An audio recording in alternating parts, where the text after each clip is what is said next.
This is BSA by Design, a podcast about transforming healthcare, educational, and research facilities through expert design and insight. I'm your host once again, Brian Moore. In this episode, we're going to discuss how research facilities are designed and used to feed the world, and what new insights are leading to breakthroughs in this important area, and how collaboration is the key driver to these breakthroughs. Let me introduce our guests, April Agee Carroll, Scott Allen, and Kay Townsend. Dr. April Agee Carroll is an agricultural scientist and operational analytics leader working at the intersection of plant genetics, data science, and research infrastructure. A science fellow with Bayer Crop Science R&D, April previously served as a research director at Purdue University, where she collaborated with BSA on a state-of-the-art greenhouse research center. She brings a unique perspective on how facilities, data, and design come together to enable modern, outcome-driven science. Scott Allen is an architect and the Learning and Discovery Practice Director at BSA. He earned his bachelor's degree in architecture from Virginia Tech. Kay Townsend is a planning principal. Kay earned her Bachelor of Architecture from Ball State University. Welcome to the show. Thanks for joining me, Scott, Kay, April. Glad to be here. April, as a first-time guest on the show, I'd like to find out, where's your passion come from for what you do for your career? How did you get into this? Yeah, that's a great question. I actually started out really loving the act of doing the science itself, being in a lab or working with plants, just anything where, we were really trying to solve hard problems using the scientific method. But pretty early on, I realized that a lot of great science gets stuck, and not because the ideas aren't good, but because the systems around the science and around the people don't work very well. So data's hard to access. You have facilities that aren't designed for how people actually do research, and teams can be pretty siloed. So that was what really hooked me, was figuring out how to design processes, environments, and systems and tools that help scientists to do the best work, and then, to be able to do it at scale. Yeah. Well, I'm so glad we could have you on, and I think this group is the right mix to kind of talk about our topic today, which is feeding the future and where science, space, and purpose kind of intersect.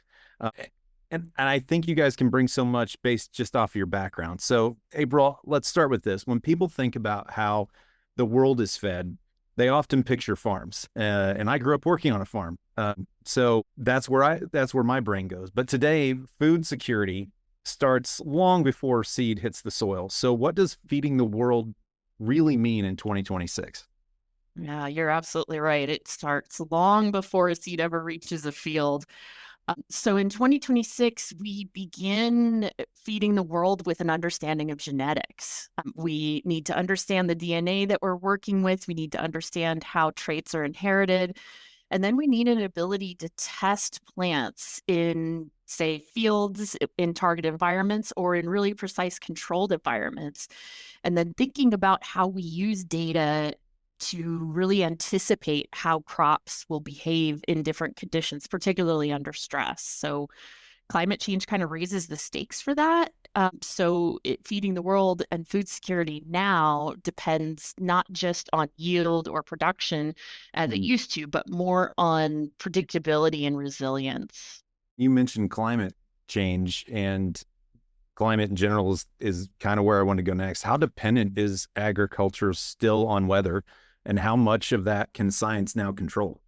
Yeah, we'll always be deeply dependent on the weather as long as we're growing plants outdoors. That hasn't changed, never will. But what has changed is our ability to prepare for the unexpected. So we can't control the weather, but understanding weather patterns, having extreme events kind of as natural experiments, if you will, can help us understand how plants respond to extreme stress like heat, drought, disease, and really build that resilience into the crops ahead of time. So one of the topics I know you want to talk about today is how controlled environments research let us test those unthinkable scenarios like extreme heat, wind, drought, and it allows us to do that really safely and intentionally instead of discovering vulnerabilities the hard. Well, and Scott and Kay, I promise I'm going to bring you into the conversation in just a second, but it's not every day you get to talk to a doctor of plant biology and genetics. So I'm curious, April, with your experience, what's changed in plant breeding over, let's say, the past 20 to 30 years? I'd imagine there's quite a bit, right? Quite a bit, absolutely. So, the biggest shift is this concept that we call precision breeding at Bayer. We've moved from selecting the best from actually designing the best. Mm, So, what I mean by that, traditional breeding kind of relied on crossing plants and selecting winners over hundreds of generations at times. wow. But now, this precision breeding concept is built around combining the knowledge of each plant's DNA and then combining that data with how the plants perform under controlled conditions and also with precise observations using really sophisticated cameras. But you imagine this creates a ton of data. So the big game changer has really been data science and now AI so that we can design these crops with more intention. So understanding the weather, tracking those environments Mm. and all this big data environment, we're able to test faster, we can simulate, we can learn faster, and we can skip breeding cycles entirely. And so that shortens the overall time to create a new variety dramatically. So what's driving this? Where's the need, the acceleration for the need of innovation? Is it just climate change, or is there more? Yeah, that's probably the biggest driver, but it's not the only one. I mean, we've known for decades that before we knew about climate change that we were going to have a population growth problem. We also have greater expectations around sustainability that we need to really drive to be able to do more with less and with Mm. less inputs. There's also supply chain disruptions that add a lot of pressure as we globalize. But all of that has this expectation of speed. So we need solutions faster and science has to keep up. And I'm hoping that we can do that at the same pace or exceeding the pace of the changing climate. No pressure, right? None at all. Yeah, right. No, no, no. It's all just fun and games, right? Yeah. Scott, how do research facilities help scientists simulate drought, heat stress, and disease pressure and things like that?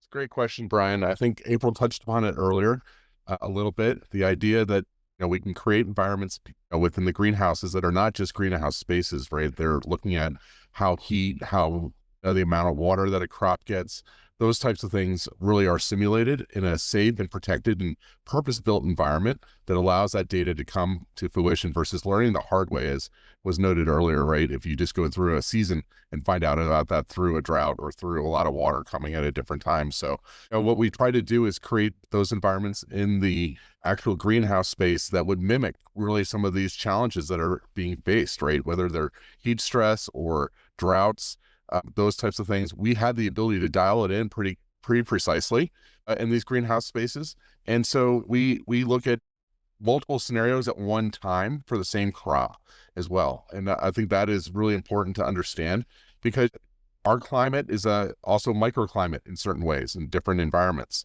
And so you want to see places where you might get a storm, a series of storms of water that come, and one that gets a drought, and that could only be 100 miles away from each other. Yeah, that's true. And have the same crop. And so those things are really important to understand. Disease, the same way. Disease is born by different avenues, sometimes by insects, sometimes by water being a part of that.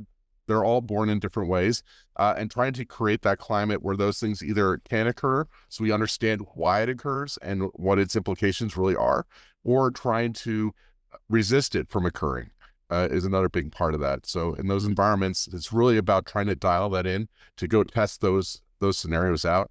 And the iterative process, which is what science is all about, and collection of data is really important now because we can go through that much more quickly than we did before and understand how to try to solve those problems in a much more real time kind of solution based process. Interesting. So, Kay, how does a phenotyping facility or a greenhouse become a controlled climate for answers?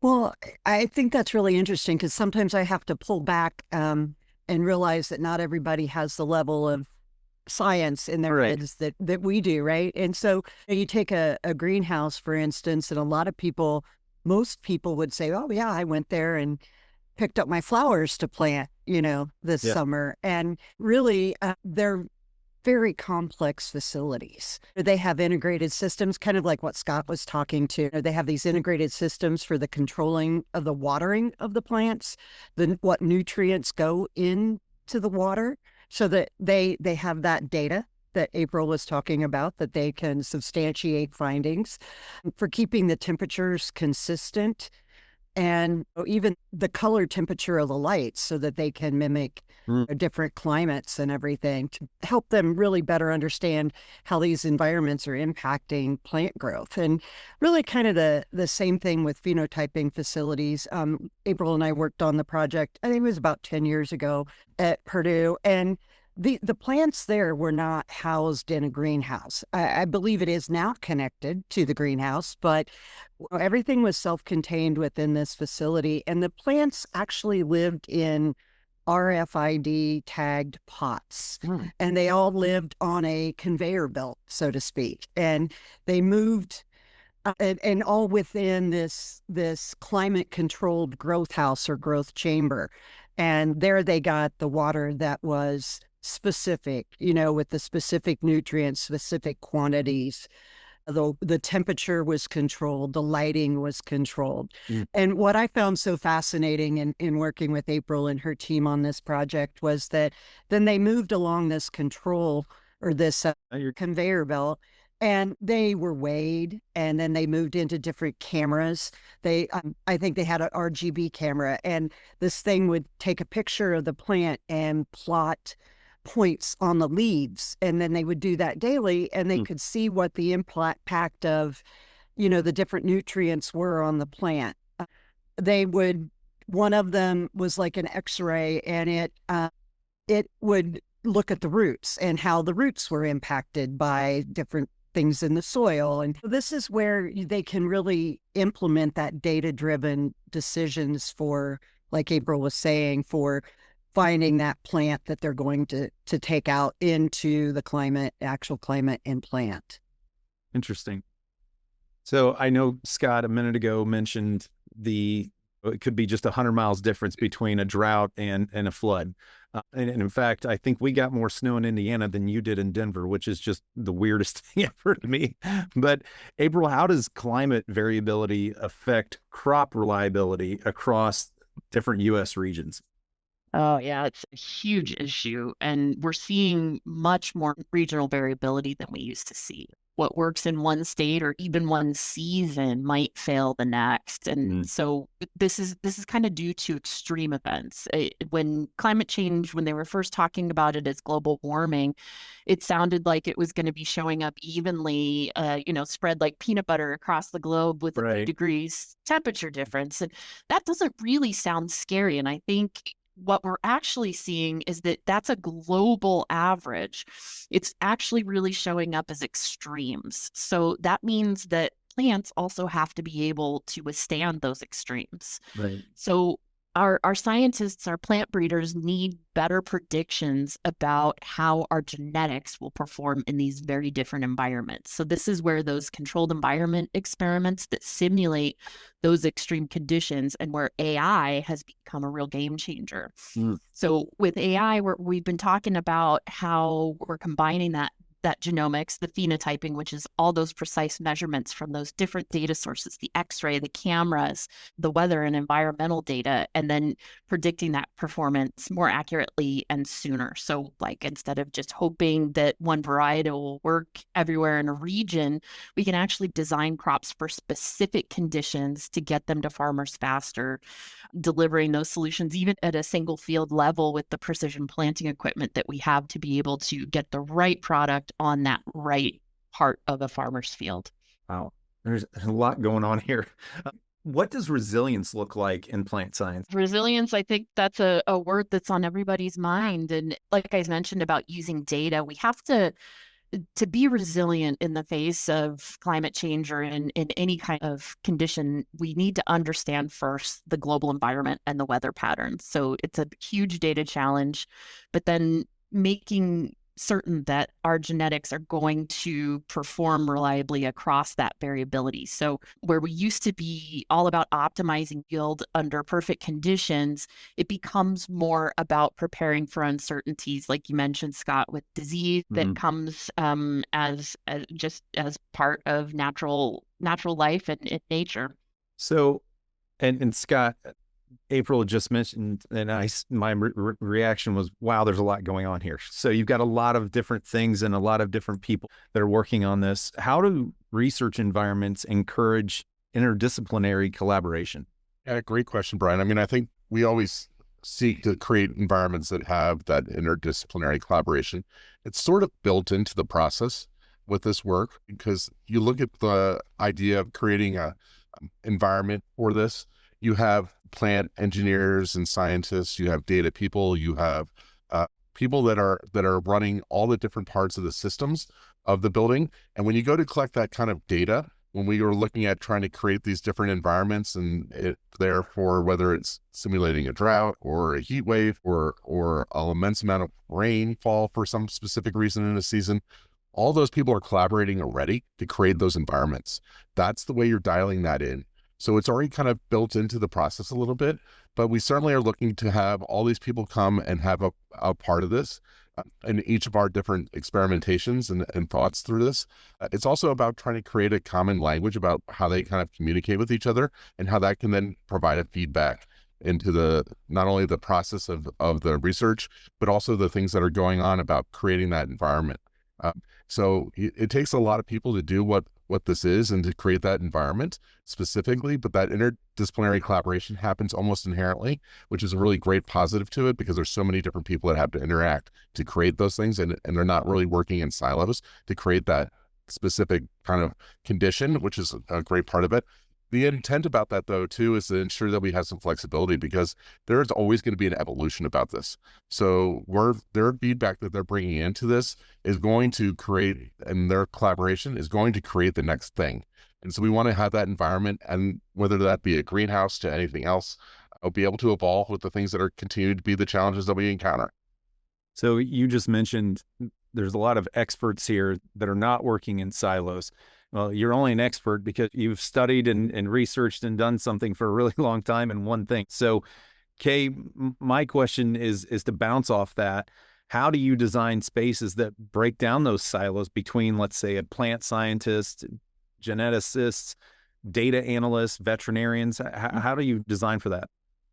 Well, I've been doing this for a long time. And a few years ago, it sort of dawned on me that once a specimen is collected, whether it's a plant specimen or cells from an animal or cells from a human being, most of the science associated with that is that studying them is very similar. And so I think they all have DNA and RNA, they all have traits within that. One of the fascinating things that I think about is, say, like, if you find a plant that is drought resistant, can you isolate that trait and then put that into a plant that isn't? And you can play off each other and help that plant be more drought resistant. But you think about it, the similarities between studying how environmental conditions impact cells, and that can translate to all forms of life. So I think the data, as we always go back to the data, right, April, and you go back to that, right. And it's transferable on many points, and it's a real starting point to sort of connect those things. That's a perfect segue when you're talking about the data. And April, you've mentioned it several times already, but I want to hit a little bit more on this digital transformation in agriculture. How is data reshaping breeding cycles specifically? Yeah, data is the key to all of it. And so if you think about plant breeding as a giant funnel, at the top, you have millions of possible genetic combinations. But to be able to narrow that funnel down, the way that we used to do that was to test all of those different combinations and ideas in a field. but really only a small fraction can ever be physically tested. So data lets us narrow that funnel much earlier. So we can stop investing in ideas that aren't working and double down on the ones that are. So by making the predictions early on and helping us to design those crops that are going to be the most effective, it actually saves us years of effort, and it helps the teams to focus their energy on delivering better adapted crops to farmers with far less risk. And is there a role that automation plays in accelerating discovery? Great point. It's absolutely hand in hand. The automation actually brings us scale and enables consistency. By automating, we have less human bias, we have higher throughput, and these continuous data streams. When you pair automation and analytics together, our scientists can focus less on the routine aspects of collecting data and more on asking better questions, interpreting an unprecedented volume of results, and designing better outcomes. And Kay, you mentioned you and April both worked together on that greenhouse project at Purdue University. What makes the greenhouse a high-performance research facility versus a production greenhouse? So greenhouses for production are really built to maximize yield and minimize cost. Well, let's get the healthiest plants we can out the door and into your local garden center to be able to sell as poinsettias or flowers like Kay mentioned. So it's really all about the cost of production. And so many of the production greenhouses will have dirt floors. They'll have a little bit of extra supplemental lighting, but relying mostly on sunlight. In a research greenhouse, we build for precision, not volume. It's about repeatability and exquisite control and measurement of the environmental conditions, sensing and things like light, temperature, water, and timing. So every decision design supports experimentation and learning rather than just growing as many plants as possible. What sort of design decisions most impact research outcomes? I think probably flexibility is the most critical because science changes daily. And by the time a design comes together, let alone the time it takes to get it built, the people change, the focus of the science changes. And as April was mentioning, that funnel and selecting which crops you want to really focus on, all of that can change in a few months, let alone a year or two. As we kind of spoke about the nutrients that go into the water systems, because they're able to specifically, as we talked about the water systems for the plants, you want that to be a very flexible system so that a variety of different nutrients can be implemented into the water and measured. So just the flexibility of adding different kinds of things to that, the ability to adjust temperatures up and down. I guess I always kind of thought of it as giving them this ultimate climate to grow in, but really it's also giving them the most drastic climate, right? And seeing how they react to those environmental impacts. So that flexibility of being able to take the climate, heat, and temperature and humidity and lighting, to different extremes, I think is very important. So flexibility is probably key. April, I'm curious, the greenhouse project at Purdue, how did that facility enable new research that might not have otherwise been possible? That's exactly what it did. And what the researchers there have been able to do in the last 10 years since the facility was built has been just mind-blowing. But maybe a few examples. It allowed us to study stress and disease in a way that's simply not possible or maybe not safe in some cases in an open field.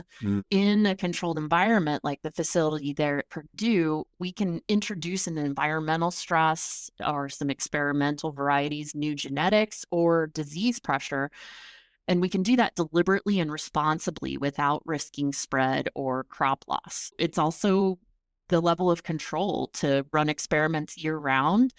You can get higher resolution trait data and you can test hypotheses a lot faster. It's I guess, really a safer, more predictable setting to look at extreme scenarios and learn before those conditions ever reach farmers' fields. Let's talk a little bit about genetics and DNA and moving traits in order to set up another conversation that kind of intersects with discovery, design, and research. What does it mean to grab DNA from one plant and transfer it to another? How does that work? Yeah, so it actually is a physical process, just like you describe it, Brian. First, we have to understand which traits matter for a given condition and then identify the genetic drivers behind them. So, the whole body of knowledge around plant biology and plant science is really important, even in the most basic conditions, to understand proteins or how cells operate. And then thinking about those traits and moving them intentionally. Like I said before, it used to be a trial and error, and now it's a purposeful design. I like to think about the difference between searching for a needle in a haystack to designing a needle that fit for a purpose. That's interesting. I get the visual of like Captain America and Chris Evans being interjected with the super serum, and it's like I wish increasing it his was muscle that mass. easy, bro. Yeah. Yeah, I know, I know. So, are there any misconceptions about genetic science in agriculture? I think there's a lot of misconceptions, and a lot of people think that it's unnatural or risky when really it's just an extension of what humans have done for centuries, but with more precision. So we've been unintentionally transforming the DNA of every species that we've interacted with. You think about how we have a poodle or a herding dog that came from a wolf. Well, those characteristics of herding or of being cute and fluffy are actually transferred in the DNA, and humans have been selecting for those traits, passing the DNA along generation over generation for 10,000 years or more. So the science itself here is very strong, but like I said, we're doing things with more precision. So it feels like we have a more direct control, even in an unnatural way, but it really is just more deliberate and direct. So I think the biggest challenge here is transparency and trust and making sure that people understand what's actually happening rather than having an emotional reaction to, I don't understand that, it sounds scary, so that they can make the right choices for themselves and their families. That's a really good point. So I think those things help us shift. The last few minutes here has allowed us to shift from science a little bit more to a social impact. So how does innovation address food deserts? Oh, great question. So, like I said, yield alone, it doesn't solve access problems. Right. So, having reliable, regionally adapted, and affordable food supply matters just as much as yield.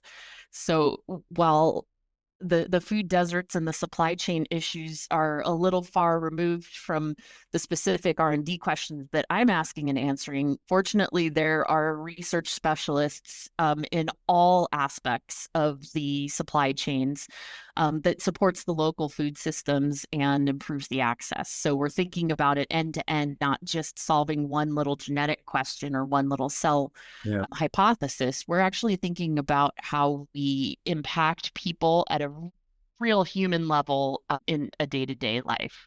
And Scott, I think you know a little bit about this, but how do research institutions partner with communities? Yeah, it's a key thing because the work that's done in the lab or in the greenhouse needs to have a real world application. And so this real world application be almost a parallel study to some of the work that's going on in the greenhouse. And sometimes it's led by ideas that come out of that research and then put into a crop on a farmer's plot and to see how that actually would work in its own way. But really, it's first about listening to what their needs are. And so those needs could be things that they're struggling with, whether it be a different disease challenge that they may have encountered and that may have only popped up in the last 5 or so years. It could be something that's related to the climate, and then trying to address that together with them. It's really that bridge back and forth, like I said, the research side, and then going and finding out and talking to the farmers themselves and the communities and understanding the challenges that they have and trying to bring that back and forth. It's this feedback loop. It's the data that you collect in the lab. It's the data that you collect out in the farmer's plot. Those two things together really give you an understanding of how this needs to move forward and how some things need to change in that process. Can research facilities indirectly improve equity and food access? I think so, absolutely. I mean, I think just the indirect part is that what we've talked about this entire time is finding those traits for certain plants to assist, help other plants be more drought tolerant or whatever. But I mean, you could imagine someone who lives in a very hot, humid climate can't have cantaloupe, right? Or something like that. And if you can find those traits, then all of a sudden that research has transposed into the field and they can. Or when we were doing the Bayer facility out in Woodland, California, I think, I remember seeing peppers that were just huge. And so if you can get your pepper plants to grow bigger fruits and vegetables, then you're helping with those inequities. Somebody could container garden something and get more production out of it. So I think it's all related. You can't have the success without the science and the facilities behind it. April, is the bigger challenge in your mind production or distribution? My research is focused on the production side of it. My colleagues that are dealing with the distribution challenges, I think, have a much heavier lift. So we produce a lot of food. And what I think is getting to us now is loss from logistics, infrastructure gaps that are probably bigger constraints than crop performance. So I love what you said, thinking about how we can grow plants in new environments. That's actually one of our main focuses in Crop Science R&D with Bayer, is to help farmers grow plants in environments that they might not have been able to do traditionally. I think though solving those distribution questions is not just an R&D problem. It's about design, it's about policy, and really about systems.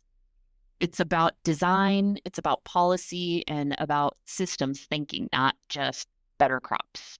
Scott and Kay, from your perspectives as architects and planners, how do you translate a scientist's mission, or someone like April's, into a physical space? So what's that purpose drive design look like in these discovery and research environments? Yeah, it starts for us really in the asking the right questions. And that first question that we have to ask is why and what their needs are, what they're trying to solve, right? And so when we go and do that, we start to understand not only the challenges that they're dealing with, but the things that they're trying to get to. And so it's obviously about their purpose, as it's always been, but it's trying to create a space that's physical, that doesn't get in the way of the science or what they're trying to do. And we're really trying to create a purpose-built space that is adaptable, that is flexible, that allows them to continue to evolve their science, involve their research in whatever means it is, and then also forward to evolve as that goes forward. As we've talked about a couple times throughout this conversation today, it's an ever-changing thing, right? We want to create space that addresses the needs now and addresses the needs in the future. Yeah, I love meeting the people and understanding how they want to work in their space, and just creating that space for them to be able to go in and do what makes them happy. What breakthroughs in plant science are you most excited about that you've heard about or read about? I like the volume that they're able to produce. Like I said earlier, going to Bayer and seeing these pepper plants that were like 10 feet tall with all these beautiful peppers on them was amazing. But I just, there's something so inherently pleasing when you know that you've contributed to something good in the world. I can't grow the plants for them, but I can help give them great spaces to research. I think I'm actually going to be a little more simple about it. I am just continually impressed about the research we've been able to do and the work we've been able to do to produce vegetables and fruits for people and get them to places that they weren't able to get to before, to give them nourishment, to give them choices, to give them food that was not available in the past because of the research and the changes that have been made about how we've bred certain plants to be tolerant in a way that they never were before, to ultimately feed people in a way that wasn't possible before in a sustainable way. To me, that's just exciting. It's a thing that we all hope for. We don't want people to not have choices, to not have access to food. And for us, that's whatever small contribution we can make through research, through creating spaces that allow for that to be possible, is, for me, a great contribution. Well, I have access to a lot more of the specific innovation and information. So I am going to talk about my favorite one, which is Bayer's new smart corn system, and it's called Precion. So corn plants were historically bred to be very tall, like 9 feet or more. You probably heard the old adages of high as an elephant's eye by 4th of July, which is even taller than that now, because height was associated with yield. And so there's a very strong genetic correlation there that the taller, bigger the plant is, the more that it can produce. But what our researchers have shown is that by understanding the plant's DNA and designing traits more precisely, you can grow corn that's much shorter, so closer to 6 feet tall or less, without sacrificing yield. So these shorter plants, you can imagine they're more resilient to extreme wind and other types of weather. And they also require fewer chemical inputs. So by being shorter, you can actually get, say, a more precise sprayer into the field for longer through the seasons without having to use an airplane to apply chemistry to treat disease. And so with the fewer inputs, the more sustainable approach, we allow the farmers to produce more efficiently and more sustainably. So this is just one of many innovations to come that kind of combines that precision breeding and DNA data, AI-enabled prediction that doesn't just change how we grow, but how the crops survive in a changing climate. And that product, like I said, called Precion, will be coming to North America in 2027. Wow. So we're That's really fascinating. excited about that. Well, and it actually leads perfectly into my last question. So if you know me or listen to the show, I'm always going to ask some sort of future-driven question at the end. So in 20 years, how will the way we feed the world be different? And obviously, no one's going to hold you to these thoughts or predictions, but I'm just curious where your minds go. So what comes to my mind is something that I heard some years ago while working with folks like April in the plant sciences, was that I think I heard something to the effect of farmers will have to grow as much in 15 years to feed the world as they've grown since we became a husbandry society. And that's pretty mind-boggling. Right. So knowing that we can be a part of that and the science is going to help. I would say it's around the idea of resiliency. All the things we've talked about is how we are making crops more resilient for them to be in multiple environments and be able to do that. I see that hopefully the future is one in which, everything we're doing today, all the planting that we're doing, all the different genetic strains we're figuring out for our crops and things, allow that resiliency for us to almost kind of grow anything almost anywhere to some extent in a way that is very, very universal. And to that point, like Kay was just talking about, there's going to be such a significant need. We almost need to do that. It's almost like that's a guarantee that we have to. Yeah. And I think it will change the way we feed the world in that process, hopefully. I love the way that you guys have talked about these innovations and about the future. And I think it really is very bright for us. I think we've mentioned, all of us, that we'll think about the crops not just in isolation, but as part of a fully connected system. So from genetics, from growing conditions, all the way through harvest, distribution, and access. So we're going to rely much more heavily on simulations, and those simulations will need to include the weather. They'll need to include a deep understanding of the genetics and also of how different genetics perform under different weather conditions. And we're already there in many aspects. But I think the integrated simulations will get more and more robust and help us to make decisions earlier on that don't just ripple through the entire growing season, but that ripple through the entire supply chain. So we're thinking about ways that we can reduce risk and waste before food ever leaves a field. We'll have fewer surprises and more consistent outcomes for the farmers, suppliers, and communities, even as conditions continue to change. Well, that's something certainly I look forward to. Thank you all for joining me. This was a great and fascinating conversation. And April, we sincerely appreciate you for taking the time to join us. We'll let you get back to it. Lots to do. Thanks, Brian. I'd like to thank April, Scott, and Kay again for joining me on this episode of BSA by Design. You can connect with them each on LinkedIn. If you want to learn more about BSA, we encourage you to visit our website at BSA Design.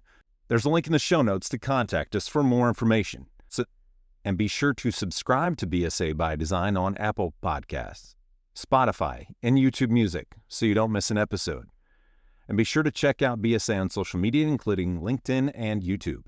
That will do it for this episode. Join us again next time on BSA by Design.